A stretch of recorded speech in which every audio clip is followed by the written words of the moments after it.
وطن تو سلامت رہے تا قیامت رہے. تمام دیکھنے اور سننے والوں کو میری طرف سے السلام علیکم. پاکستان کے اندر بڑی بڑی جماعتوں کی بڑی بڑی باتیں 2 3 4 آپ کو بتاتا ہوں جی. سب سے پہلے جی آج موجودہ حکومت پاکستان مسلم لیگ جو بڑی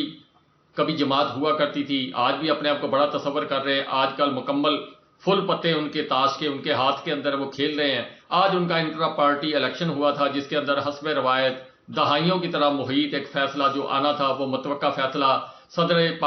پاکستان مسلم لیگ کے صدر جو ہیں وہ شہباز شریف صاحب کو قرار دے دیا گیا. چیف آرگنائزر جو ہے وہ مریم نواز صاحبہ بن گئی. باقی جس طرح حمزہ شہباز شریف صاحب بھی اس میں شامل ہوئے تھے، ان کو پتہ نہیں کیا پنجاب کا عہدہ دیا گیا. باقی جس طرح ان کے پرانے عہدے تھے اسی طرح وہ اپنے ایسا جس طرح تھے ان کو برقرار رکھا گیا. اور اس کے علاوہ جناب عمران خان صاحب جن کے اوپر ہر قسم کی یعنی سختی پر تلخی ہر قسم کی عروج بام عروج پر ہے. آج ان کے جو پرسنل سیکرٹری تھے اعظم خان صاحب ان کو اٹھایا گیا، وہ رات سے لاپتہ ہے. F6 سے بتایا جا رہا ہے جی ذرائع کے مطابق وہ گھر سے نکلے ہیں اپنی کہیں تو ان کو اٹھا لیا گیا. ایک تو انہوں نے جاب نہیں چھوڑی تھی، وہ سرکاری ملازم ہے، اس وقت بھی حاضر سروس ملازم ہے، اپنا 22 گریڈ کے آفیسر ہیں اور وہ جناب اپنی ڈیوٹی سر انجام دے رہے تھے جہاں بھی وہ کر رہے تھے. تو ان کو اٹھایا گیا. اب ان کو کیوں اٹھایا گیا، کس نے اٹھایا، یہ سوال سب ڈھونڈ رہے ہیں جی. تھانہ اپارا جو ہے ان کے اندر انہوں نے ان کے گھر والوں نے FIR درج کروانے کی کوشش کی ہے، وہ ہو گئی ہے یا نہیں ہو گئی، لیکن ان کو اٹھانے کا مقصد پھر یہ آگے چل کے تھوڑا سا بتاتا ہوں جی. دوسرا، پاکستان تحریک انصاف کو ہر جگہ کارنر کرنے کی مکمل جو کوشش کی جا رہی، اس کے تحت جو جبر تشدد، جو ظلم و زیادتی، وہ جو جتنی بھی کی جائے مذمت کی جائے وہ کم ہے. اور جو کچھ ہو رہا ہے یہ اچھا نہیں ہے پاکستان کے لیے. صلح صفائی اور امن سے تمام معاملات کو حل کرنا چاہیے. ہم ایک آگ کی طرف بڑھ رہے ہیں صرف ضد اور انا کی خاطر. اس ضد اور انا کو ہم کو مٹانا چاہیے. سیاست، کرسی، انا، یہ ساری چیزیں ملکوں سے اوپر نہیں ہیں. جہاں ملکوں کے مفادات ہوں وہاں مل بیٹھ کر تمام معاملات کو حل کرنا چاہیے. اگر عمران خان صاحب نے مذاکرات کی پیشکش کی ہے تو اس کو قبول کرنا چاہیے، کھلے دل سے قبول کرنا چاہیے. اگر گھر کو آگ لگی ہو تو فائر بریگیڈ کو بلا لینا چاہیے. اگر گاؤں کے اندر کوئی لڑائی ہو جائے تو 4 جو بزرگ لوگ ہوتے ہیں گاؤں کے ان کو بیٹھ کر فیصلہ کر لینا چاہیے. اسی طرح یہ معاملہ جو اس وقت پاکستان کا پوری دنیا پاکستان پر تھوک رہی ہے، ہیومن رائٹس والے سوال اٹھا رہے ہیں، معاشی جریدے جو اکانومسٹ قسم کے ٹائپ کے جو جریدے لکھتے ہیں یا آرٹیکلز لکھتے ہیں وہ پاکستان کے لیے خطرے کی گھنٹی بجا رہے ہیں. پاکستان کے دوست پاکستان کو سمجھا کر تھک گئے، لیکن ابھی تک معاملات جو ہیں وہ سٹل ایز جیسے تھے پہلے دن ویسے ہی ہے کہ نہیں آنے دینا. پاکستان کو جتنا نقصان ہوتا وہ بندہ کو بعد اوقات غصے میں کہتا میرا ککھ نہ رہے تو میں انہوں نہیں رہن دینا، بس وہ ککھ نہ رہنے والی بات ہو گئی ہے. اس کے اندر 22 کروڑ عوام 23 کروڑ عوام جو وہ پس رہی ہے. حالات و واقعات کے تحت شہریار افریدی صاحب ان کا بازو جو ہے اس کے مطابق ذرائع کے مطابق بتایا جا رہا ہے کہ اس کو فالج کا اٹیک ہوا جی، لیکن ان کو کوئی پراپر ٹریٹمنٹ نہیں دی جا رہا. جو 76 سال کی عمر کے جناب پرویز الہی صاحب ہیں ان کو جب ہارٹ کا عرضہ ہوا تھا اور پھر ان کو جیل کی ہاسپٹل سے منتقل کیا گیا تھا کارڈیو سینٹر، اور کارڈیو سینٹر کے ڈاکٹر صاحب نے غلطی کی، ان کی وائف کے ساتھ رابطہ کیا. کل ان کی وائف جو پردہ ہیں جو کبھی نہ الیکشن میں باہر آئی نہ کبھی آئی، ان کو آواز بلند کرنا پڑی. انہوں نے اپنا ویڈیو میسج ریکارڈ کرایا یا پریس کانفرنس کی تو ڈاکٹر صاحب نے ان سے کہا کہ ان کی جو فائلیں ہیں وہ لے کر آئیں اور فائلیں لا کر ہمیں دیں تاکہ ہم ان کا دیکھیں کیا کیا میڈیسن یہ لے رہے ہیں، کس طریقے سے ان کا جو ڈاکٹر ٹریٹمنٹ کر رہے ہیں. تو جس ڈاکٹر صاحب نے جناب وہ معاملات فون کر کے پوچھے تھے اور پھر ان کی وائف فائل لے کے آئیں، آج ذرائع کے مطابق جو خبر ابھی تک آ رہی ہے کہ وہ ڈاکٹر صاحب کو اپنی جاب سے فارغ کر دیا گیا. چلو کوئی بات نہیں، انہوں نے انسانی حقوق کے تحت اپنی یہ قربانی دی ہے، شاید اللہ کے گھر میں ان کی یہ قربانی جو ہے قبول ہو جائے اور ان کی جو غلطی چھوٹی موٹی انسان نے غلطی کا پترا ہے یا وہ بہت نیک آدمی ہوں گے یا جو بھی ہوں گے اللہ تعالیٰ ان کو اس کا اجر اور جزا ضرور دے گا. تو حالات و واقعات کے تحت اس طرح. دوسرا جناب ایک خبر ہے جی کہ کل جس طرح وہ الیکشن ہوا تھا جی، آپ کو پتہ ہی ہے کل والا الیکشن جو میئر کراچی کا الیکشن ہوا تھا اس کے اندر ایک بڑی کسی صحافی نے، میں نام نہیں ان کا لے رہا، ان صحافی کا نام نجم الحسن باجوہ صاحب نے بھی اپنی ظاہر کیا، میں نہیں اس لیے لے رہا کہ میں کنفرم نہیں ہوں ان کے اوپر، جو انہوں نے خبر دی ہے اس لیے میں نام نہیں لے رہا صحافی صاحب کا، اس لیے جو ذرائع کے مطابق خبر پہنچی ہے غیر حتمی غیر سرکاری، اس کے تحت یہ ہے کہ نہ جماعت اسلامی کا کوئی ممبر جناب شارٹ ہوا، نہ پاکستان پیپلز پارٹی کا شارٹ ہوا، ممبر جو شارٹ کیے گئے یا ہوئے وہ ہوئے ہیں جی پاکستان تحریک انصاف کے، جتنے بھی کم ہوئے تھے وہ 13 تھے، 14 تھے یا 20 تھے یا جتنے بھی تھے، جتنا یعنی 173 اور 193 کا فرق جو ہے آپ اس کو نکال لیں تو آپ کے سامنے سارا یہ نقشہ آ جائے گا، اتنے ممبر جو ہیں 18 ہیں میرے خیال یا بنتے یا کتنے بنتے ہیں، وہ جناب بتایا جا رہا ہے جی کہ پورے پروٹوکول جیسے پریزیڈنٹ صاحب کو پروٹوکول دیا جاتا ہے اسی طرح پروٹوکول سیکیورٹی کے اندر کسی سیف ہاؤس کے اندر بٹھایا گیا تھا، جس طرح اس دن پرویز خٹک صاحب اور اسد کیسر صاحب دعوت پر بلائے گیا کہ آئیں مذاکرات کریں، پھر اس کے بعد جناب ان کو بٹھا لیا گیا، اسی طرح کل ان کے ساتھ بھی ہوا ہے، اور صرف پاکستان تحریک انصاف اس وقت بندوق کے نشانے پر ہے۔ اور دوسری طرف یہ جو آپ روزانہ خبریں سن رہے ہیں جی کو بہت سارے وی لاگر جناب کو آج جناب پھٹا پڑ گیا، آج حکومت گرنے والی، آج یوں ہونے والا ہے، یہ آپ اس بات پہ نہ جائیں، یہ ہاتھی کے دانت دکھانے کے اور کھانے کے اور ہے۔ اب جو فیصل کریم کنڈی صاحب ہیں پاکستان پیپلز پارٹی کے، انہوں نے کچھ بیانات دیے ہیں جی کہ نجم سیٹھی صاحب جو ہے انہوں نے رابطہ کیا زرداری صاحب سے مفاہمت کے بادشاہ سے کہ مجھے جناب چیئرمین پی سی بی رہنے دیا جائے۔ اس کے اوپر فضل کریم کنڈی صاحب نے کہا کہ اگر شہباز شریف صاحب یا پاکستان مسلم لیگ کو ان سے اتنا زیادہ پیار ہے تو وہ جناب معاملات اس طرح کریں کہ ان کو وہاں سے اس سیٹ سے ہٹا کر تو جناب کسی اور سیٹ پر منتقل کر دیں، تاکہ یہ وزارت ہمارے پاس ہے، اس کا فیصلہ ہم ہی کریں گے، باقی جتنے فیصلے آپ کی وزارت کے ہیں وہ آپ کر رہے ہیں، ہم اس میں مداخلت نہیں کر رہے۔ یہ فیصل کریم کنڈی صاحب نے جناب سٹیٹمنٹ دی ہے، جو ایز سچ جس طرح ذرائع کے مطابق پہنچی اسی طرح آپ کے پاس پہنچا دی گئی ہے۔ اب اگر دیکھا جائے تو یہ سارا جو کھیل نقشہ ہے اس کے اندر کوئی بھی ایک دوسرے سے علیحدہ نہیں ہے، تمام چیزیں جو ہیں وہ پراپر طریقے سے جہاں سے ہینڈل ہونی ہے وہاں سے ہینڈل ہو رہی ہیں، اور جب تک وہ کہیں گے اس وقت تک ہینڈل ہوتی رہیں گی، پھر جب وہ چاہیں گے تو پھر یہ ایک دوسرے سے راہیں جدا کر لیں گے۔ پاکستان مسلم لیگ جو ہے وہ سولو فلائٹ لینا چاہتی ہے، زرداری صاحب بھی اپنا حصہ مانگ رہے ہیں، اس کے اوپر کچھ تھوڑی سی تو تکرار ہو رہی ہے، آنے والے الیکشن کے اندر یہ ایک دوسرے کو ظاہر کریں گے کہ ہم ایک دوسرے کا مخالف ہیں ووٹ لینے کے لیے، کیوں پاکستان تحریک انصاف کو تو کارنر کر دیا گیا۔ اور دوسری طرف میں جو اہم خبر تھی وہ اپنے لطیف کھوسا صاحب کی خبر تھی کہ انہوں نے کل وکلا کا ایک کنونشن ہوا تھا جو کہیں بھی اس کا ذکر نہیں آ رہا تھا میڈیا کے اندر، اور پھر جناب انہوں نے جو باتیں کی، جو کچھ انہوں نے وہاں پر تقریر کی، اس کے بعد ان کے گھر پر اچانک رات کو فائرنگ کی گئی، جس کے مطابق جو ذرائع کے مطابق ان کا ڈرائیور زخمی ہوا، وہ محفوظ رہے ہیں۔ تو آج انہوں نے اپنے ٹویٹ کے اندر جو انہوں نے ٹویٹ اردو پوائنٹ یا کسی پہ انہوں نے ٹویٹر کے اوپر آیا تھا، وہ اس میں انہوں نے کہا کہ سامنے آ کر جو بات کرنی ہے کریں، میں وہ الفاظ نہیں استعمال کر رہا جو انہوں نے ٹویٹ کے اندر استعمال کیا، ایسے چھپ کر مجھے پریشان نہ کریں، میں ذرا اس کو لبادے کے اندر کہہ رہا ہوں جی، اس لیے آپ سمجھ لیں انہوں نے کیسا ٹویٹ کیا ہوگا۔ تو لطیف کھوسا صاحب، اعتزاز احسن صاحب، اس کے ساتھ حامد خان صاحب، اس کے ساتھ عابد زبیری صاحب، اس کے ساتھ جناب باجوہ صاحب وہ وکیل جو ہے وہ، اور بہت سارے نامی گرامی وکیل جو ہیں وہ جناب اس کانفرنس کے اندر شامل تھے، بڑی دبنگ قسم کی وہاں تقریریں ہوئی ہیں۔ یہ جو حکومت پاکستان چاہ رہی ہے کہ آرمی ایکٹ کے تحت فیصلے کیے جائیں، کچھ اس کے متعلق سٹیٹمنٹ تھی، کچھ جناب یہ جو لوگ پکڑ کر اندر دیے ہوئے اس کے اوپر سٹیٹمنٹ تھی، یہ ساری چیزیں انہوں نے کل ڈسکس کی، جس کی وجہ سے جو اپنا لطیف کھوسا صاحب نے ذرا تھوڑا سا سخت سٹانس اس میں استعمال کیا، تو پھر ان کو جواب آ گیا کہ آپ خاموش رہیں، جس طرح سراج الحق صاحب تھی اس وقت ان دنوں کے اندر مفاہمت ہو رہی تھی کسی جگہ پر، تو پھر وہ سوال و جواب ان پر بھی ان کو ایک میسج دیا گیا تھا سراج الحق صاحب کو، پھر وہ سمجھ گئے اور اس کے بعد انہوں نے پھر ذرا خاموشی اختیار کر لی۔ بس اسی طرح کا لطیف کھوسا صاحب کو جناب کل میسج دیا گیا ہے رات کو۔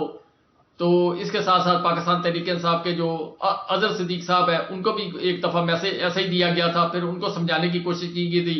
عمران ریاض خان صاحب کو میسج دیا گیا، وہ نہیں سمجھے، تو پھر ان کے ساتھ جو کچھ ہے وہ ابھی تک لاپتہ ہے، پتہ نہیں افغانستان ہے، ایران ہے، ترکمانستان ہے، کہاں پہ ہے ابھی پتہ نہیں، 18 دن کی پتہ نہیں 20 دن کی ابھی مہلت اور ملی ہے۔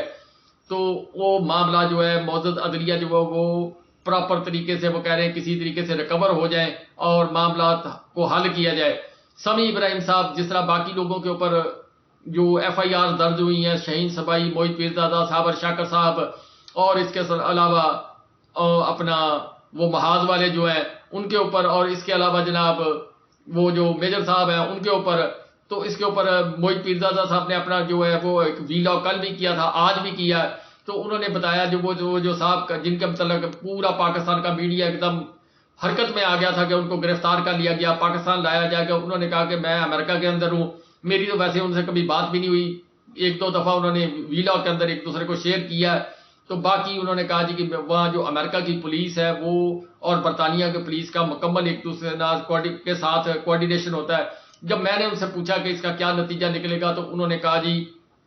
اس کا کوئی نتیجہ نہیں نکلنا. انہوں نے چند ایک سوالات پوچھے ہیں کہ آپ کے متعلق یہ ایلیگیشن ہے، اور بڑے ہیوی سورسز کے ذریعے یہ جو کاروائی کی گئی ہے جو موہت پیرزادہ صاحب نے اپنا ویلاگ کے اندر بتائی ہے، آپ سن سکتے ہیں. پھر انہوں نے کہا کہ انہوں نے جناب سوالات رکھے. پھر ایک جو پولیس مین تھے انہوں نے ڈیموکریسی کے متعلق سوال کیا کہ پاکستان کے اندر تو لوگ ڈیموکریسی کو پسند نہیں کرتے. پھر اس کا جواب انہوں نے کہا کہ اگر ڈیموکریسی کو پسند نہ کرتے ہوتے تو اس وقت یہ جھگڑا نہ ہوتا جو اس وقت چل رہا ہے. تو مطلب اس طرح کی انہوں نے باتیں کی. موہت پیرزادہ صاحب نے یہ بھی بتایا کہ ہم بھی کسی وقت بھی لاپتہ ہو سکتے ہیں، 8-10 گھنٹے کے لیے ہمیں بھی سوال جواب کے لیے بلایا جا سکتا ہے، کوئی بھی ایجنسی جو ہے وہ ہمیں بلا سکتی، پھر ہمیں جانا پڑے گا. تو آپ برائے مہربانی پریشان نہ ہو، ایسا کوئی مسئلہ نہیں ہوگا. وہاں پر صحافت، آزادی صحافت کو مکمل طور پر تحفظ دیا جاتا. اگر یہ ٹرائی کریں گے پھر اس کے بعد ہم لوگ جو ہے وہ اپنے وہاں پر عدالتوں سے رجوع کریں گے. یہ ساری باتیں انہوں نے جناب اپنے اس میں ویلاگ کے اندر بتائی ہیں، تو آپ سن سکتے ہیں. بہرحال کے جی سوال یہ پیدا ہوتا ہے کہ کب تک، کتنا یہ سختیاں کرنے سے کیا عوام جو فیصلہ کر بیٹھی ہے وہ فیصلہ اپنا تبدیل کر لے گی، یا تو یہ ہے کہ جس طرح کا یہ نقشہ کل بتایا گیا، پری پلان نقشہ جو کل کا الیکشن تھا، جو عمران خان صاحب نے 9 سیٹیں میں سے 7 سیٹیں جیتی، اس وقت جو ملیر کے اسٹیشن پر جو کچھ معاملات طے ہوئے تھے وہ ایک پیٹرن سیٹ کیا جا رہا ہے کہ کس طریقے سے وہ چیکنگ کی جا رہی ہے نا. جس طرح گاڑی کو وہ انجن کو نئی گاڑی کا انجن رکھتے ہیں تو اس کو پہلے رننگ پر لگاتے ہیں، پھر اس کو چیک کیا جاتا ہے، پھر گاڑی کے اندر فٹ کیا جاتا ہے. اسی طرح یہ سارے معاملات جو ہیں وہ 1 بائی 1 کر کے وہ اپلائی کر کے چیک کیے جا رہے ہیں کہ کس طریقے سے ہم جو ہے یہ معاملات کو ہینڈل کر لیں گے. عطا تارڑ صاحب نے بھی اس پر بیان دیا کہ ابھی الیکشن جو ہے وہ دلی دور راستہ ہے، پاکستان پیپل پارٹی وہ الیکشن مانگ رہی ہے. اب کیا ہوگا کیا نہیں ہوگا. کل مولانا فضل الرحمان صاحب وہ اپنے 2 بیٹوں کے ساتھ جا کے ملے ہیں جی وزیر اعظم صاحب سے، انہوں نے بھی کچھ معاملات طے کیے ہوں گے کہ ہمارا حصہ کیا، ہم کس طرح سروائیو کر سکتے ہیں. اسی طرح پاکستان پیپل پارٹی بھی کر رہی ہے. تو دباؤ پریشر تو ڈال رہے ہیں اپنی اپنی سیٹ، اپنی کرسی حاصل کرنے کے لیے، لیکن اس وقت پاکستان مسلم لیگ جو ہے وہ سولو فلائٹ کے اندر مکمل نظر آ رہی ہے. تمام پتے ان کے ہاتھ میں آئے ہوئے ہیں، لیکن عمر عطا بندیال صاحب آہستہ آہستہ 1 بائی 1 جو ہے وہ اس طرف کو جا رہے ہیں جس طرف کو خطرے کی گھنٹی بجتی. میں اس سے زیادہ اور کو تفصیل نہیں بیان کروں گا. سوال یہ پیدا ہوتا ہے جی کہ یہ سارا کچھ کرنے کے بعد اظہر مشوانی اس کا بھائی جو ہے 37 دن سے وہ ثلاثے پابند ہے. پاکستان کی تحریک انصاف کی معمر ترین جو ہے وہ لیڈر یاسمین راشد صاحبہ، اس کے ساتھ بہت ساری عالیہ حمزہ صاحبہ اور بہت سارے لیڈران اور اس کے علاوہ بہت سارے ورکر، وہ سارے ثلاثے پابند ہیں. آج معزز ہائی کورٹ لاہور نے اس کے متعلق جو ہے وہ اپنا آرڈر جاری کیا کہ ان کو 48 گھنٹے کے اندر ان کی شناخت پریڈ مکمل کی جائے. دوسری طرف جو نگران حکومت ہے انہوں نے فیصلہ اپنا اجلاس بلایا، اس کے اندر فیصلہ یہ کیا گیا کہ ان لوگوں کو نہ چھوڑنا ہے، نہ ان کو معافی دینی ہے، ان کو منطقی انجام تک پہنچانا ہے. بس میں آخر پہ ایک بات کہنے لگا ہوں، نواز شریف صاحب کے لیے سارے راستے ہموار کیے جا رہے ہیں.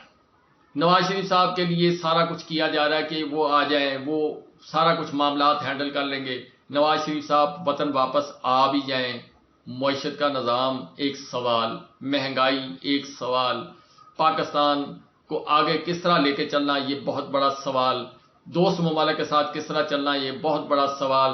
IMF کا بہت بڑا سوال، امریکہ کے ساتھ جو کچھ نیگوسیشن ہوئی ہے، میں اس سے زیادہ کچھ نہیں کہتا، آپ سمجھدار ہیں، وہ ایک بہت بڑا سوال وہ پورا کریں گے یا پاکستان کو دیکھیں گے یا ان کے سوالات کو دیکھیں گے؟ زرداری صاحب ان کے سوالات کو دیکھیں گے یا پاکستان کو دیکھیں گے؟ یہ بہت سارے سوالات ہیں۔ تو اس کے بعد جو اب نظر آ رہا ہے، یہ جو پارٹی بنی ہے جناب استحکام پاکستان، اس کے لیڈر جو ہیں ان کے جو سروے آئے ہیں وہ حیران کن پریشان کن ان کے لیے، وہ آرام سے جناب جہاز پر بیٹھے ہیں، وہ چلے گئے ہیں لندن۔ اب سیٹ ایڈجسٹمنٹ کی طرف بات ہو رہی ہے۔ فواد چودھری صاحب جو ہیں ان کے شہر کا بھی سروے آیا تو انہوں نے کہا جی کہ لگ پتا جائے گا جدو الیکشن ہوئے گا کون کنے پانی چا، مطلب کہ یہ بات ہے لگ پتا واقعی جائے گا جب لوگ ووٹ ڈالیں گے، پتا تو اسی وقت چلنا ہے کہ اگر صاف اور شفاف الیکشن ہوا، اگر سلیکشن ہوئی تو پھر واقعی لگ پتا جائے گا، اگر صحیح ووٹ ڈلے تو پھر بھی لگ پتا جائے گا۔ سوال یہ ہے جی پاکستان افضل، پاکستان بچانا ہم سب کی ذمہ داری۔ اگر کوئی گلا، کوئی غصہ، کوئی ناراضگی، کوئی بھی بات آپس میں ہے اس کو حل کر لیا جائے، نازک موڑ سے نکلا جائے، پھر اس کے بعد ایک دوسرے سے بے شک بدلہ لے لیا جائے۔ پاکستان کی اکانومی، پاکستان کے معاملات جس جگہ پر کھڑے ہیں، پاکستان کے حالات، پاکستان کی عوام جس کرائسس کے اندر ہے، یہ ساری چیزوں کو مد نظر رکھتے ہوئے ہمیں کو اچھا فیصلہ کرنا چاہیے۔ بڑوں کو بھی معاف کرنا چاہیے، جن سے غلطی ہوئی ہے ان کو معافی مانگنی چاہیے، اور میں اس سے زیادہ اور کچھ نہیں کہتا۔ یعنی ایک دوسرے سے جب مل بیٹھیں گے تو ہو سکتا ہے جو افواہیں جو گردش کر رہی ہیں، جو ایک دوسرے کو پمپ کیا جا رہا ہے، جس طرح پاکستان تحریک انصاف کے چیئرمین صاحب کو غلط خبریں فیڈ کی جاتی تھیں اور پھر اس کا وہ رد عمل دیتے تھے، وہ سمجھتے تھے کہ یہ میرے بہت اچھے دوست ہیں، محب ہیں میرے ساتھ، میرے لائلٹی ہے میرے ان کے ساتھ، وہ پتہ اب عمران خان صاحب کو چلا کہ یہ تو سارے وقت کے شناس لوگ تھے جو وقت آنے پر چھلانگ مار کر چلے گئے، اور جو محب اور پیار کرنے والے لوگ تھے وہ جیلوں کے اندر ابھی بھی ڈٹے ہوئے ہیں۔ علی محمد خان، پرویز الہی صاحب جن کا متعلق بندہ سوچ ہی نہیں سکتا تھا کہ وہ اتنی دیر کریں گے، وہ ڈٹ گئے۔ اعجاز چودھری صاحب، محمود الرشید صاحب، سرفراز چیمہ صاحب، اسی طرح جو بڑے لوگ ہیں وہاں پر بھی کچھ لوگ ہیں جو پاکستان کے بڑے صاحب جو ہیں ان کو غلط انفارمیشن دے رہے ہیں۔ جب یہ دو لوگ آپس میں مل کر بیٹھیں گے تو معاملات حل ہو جائیں گے۔ کیوں کوئی جھگڑا کوئی ذاتی تھوڑی ہے، کوئی زمین کا جھگڑا تھوڑی ہے، مس انڈرسٹینڈنگ ہے، اور جب مس انڈرسٹینڈنگ بیٹھ کر ایک دوسرے کے سامنے بیٹھ کر دلائل سے بات کی جائے گی، وہ سوال کریں گے بھائی جان آپ نے یہ کیا، وہ دوسرا جواب دے گا، تو معاملات سارے حل ہو جائیں گے۔ اس سے پاکستان کی بہتری کی طرف پاکستان جائے گا۔ اگر کرسی بچانے والے لوگ جو ہیں میں ان کے لیے پیغام یہ دے رہا ہوں کہ پاکستان استحکام پاکستان، تو آپ کی کرسی مستحکم، ورنہ آپ کو نہ لندن، نہ برطانیہ، نہ انڈیا، نہ کسی اور جگہ پر آپ کو نہ کوئی پروٹوکول دے گا، نہ آپ کو کوئی آپ ان کی اسمبلی میں گھسنے دے گا۔ آپ کی اکڑ، آپ کا رتبہ، آپ کا مرتبہ ان ووٹروں کے ساتھ جن کے ساتھ آپ بیہیو جو کچھ کر رہے ہیں، اس عوام کے ساتھ جس کے ساتھ آپ یہ بیہیو کر رہے ہیں، اور اوورسیز پاکستان کے ساتھ پاکستان کے مفادات جڑے ہوئے ہیں، جن کے متعلق خواجہ آصف صاحب نے جو کل سٹیٹمنٹ دی ہے وہ نہایت افسوسناک ہے۔ ایسا نہیں کرنا چاہیے۔ وہ لوگ پاکستان سے محبت کرتے ہیں جن کے بچے جوان ہوئے۔ عامر متین صاحب نے اس پر اپنا ٹویٹ دیا ہے، انہوں نے کہا کہ افسوس ہوا کہ جو اوورسیز پاکستانی انہوں نے رابطہ کیا کہ ہم نے اپنے بچوں کو یہ بتایا کہ پاکستان اول ہے۔ کل جو کچھ بیان دیا گیا اس کے بعد وہ بچے ہم سے سوال کر رہے ہیں کہ یہ پاکستان ہے جو ہمیں تسلیم ہی نہیں کرتا۔ اب اس کے بعد خواجہ صاحب باہر جائیں گے تو وہ کیا رد عمل دیں گے؟ پھر اگر ان کو کہا جائے جی یہ بدتمیز ہیں یا فلاں ہیں یا فلاں ہیں، تو پھر اس کے اوپر جواب اب خواجہ صاحب خود ہی سوچیں کہ جب باہر بیرون ملک دورے پہ جائیں گے اس کا رد عمل اس سٹیٹمنٹ کا تو آئے گا۔